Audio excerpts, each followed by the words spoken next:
છું 1 2 3 4 5 6 7 9 10 ચાલો 100 વર્ષની આયુષ આપી હોય ભગવાને, અને એમાં ટૂંકા ટૂંકા ગાળા હોય, અને આ સંસારમાં છે ને ટૂંકા ગાળામાં જિંદગી છે, અને 75 થી 80 વર્ષ જીવી જાય ને તોય એમ કે 8 દિવસનું જ જીવન હોય એવું લાગ્યું. તો પેલા જીવનમાં શું થાય?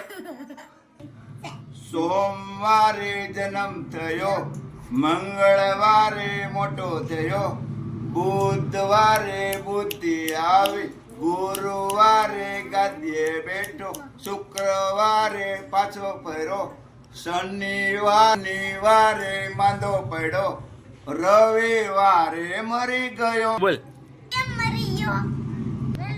રજા હોય. ભગવાનની ઘેરે રજા ન હોય. રજા દી તો રવિવાર કે શનિવાર હોય, જે વાર હોય તેથી વિરોધ છે.